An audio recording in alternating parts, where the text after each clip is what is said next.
Bonjour à tous. Yves Chapeau, bonjour. Bonjour Elisabeth. En tant que gérant et directeur financier du groupe Michelin, je vous remercie pour le partage des performances du groupe de ce premier semestre 2024 avec nos actionnaires.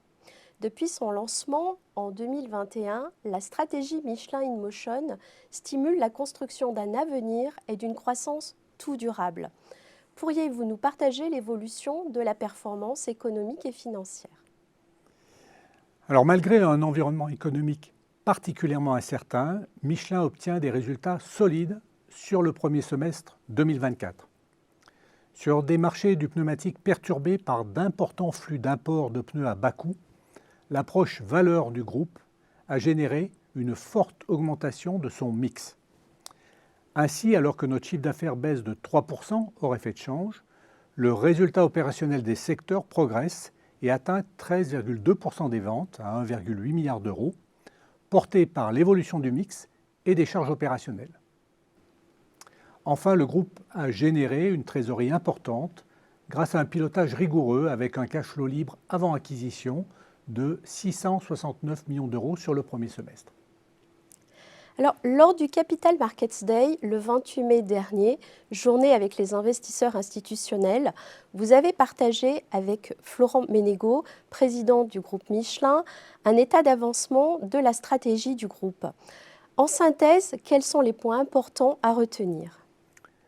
Alors, premièrement, nous avons confirmé la réussite de la première étape de 2021 à 2023 de notre stratégie et l'atteinte des objectifs fixés pour 2023. La force d'innovation de nos équipes a permis de générer de la croissance dans nos activités pneumatiques et non pneumatiques. Michelin a en outre réalisé des acquisitions, notamment dans le domaine des composites polymères et des solutions connectées, et le groupe a démontré sa capacité à intégrer les sociétés acquises et à générer des synergies. Par ailleurs, et en parallèle d'une hausse de la rentabilité du groupe, nous avons accru la performance du groupe concernant le développement des personnes et la préservation de l'environnement.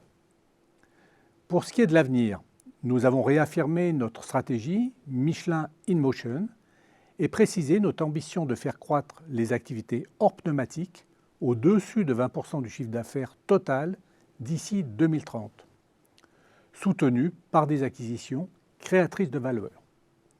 Le savoir-faire dans les matériaux rend Michelin légitime dans le domaine large des solutions composites, au-delà de la mobilité.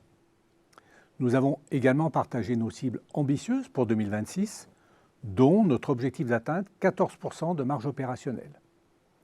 Enfin, la politique de retour aux actionnaires de Michelin a été confirmée avec un objectif de maintenir notre taux de distribution autour de 50% du résultat net. Merci Yves, c'est très encourageant. Compte tenu de ces résultats, quelles sont les perspectives pour fin 2024 ? Le groupe maintient l'objectif de résultat opérationnel des secteurs supérieur à 3,5 milliards d'euros à taux de change constant et notre objectif de free cash flow avant acquisition supérieur à 1,5 milliard d'euros. Quels sont les éléments que vous souhaitez partager concernant les dimensions personnes et planète ? Dans les domaines personnes et planète, le groupe affiche des résultats confiants et une forte dynamique avec l'ensemble des équipes et du management. Concernant les personnes, le groupe continue de favoriser une cohésion sociale et sociétale afin de garantir un salaire décent à chaque salarié du groupe, un socle de protection sociale universelle et une approche de développement continu pour chacun des salariés. Regardant la mixité, le taux de féminisation du groupe a augmenté de 0,9 points durant le premier semestre, se situant ainsi à 30,6%.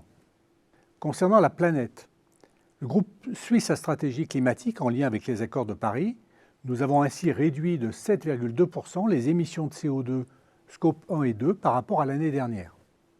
Je vous remercie Yves pour ce partage avec nos actionnaires et je vous laisse conclure par un dernier message. Depuis 2021, notre feuille de route Michelin in Motion est pertinente et nous permet de délivrer des résultats solides. Je souhaite remercier nos équipes pour leur capacité d'innovation et d'adaptation.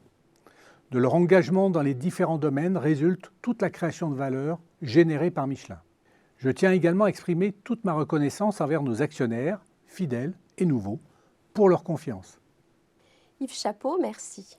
Merci Elisabeth.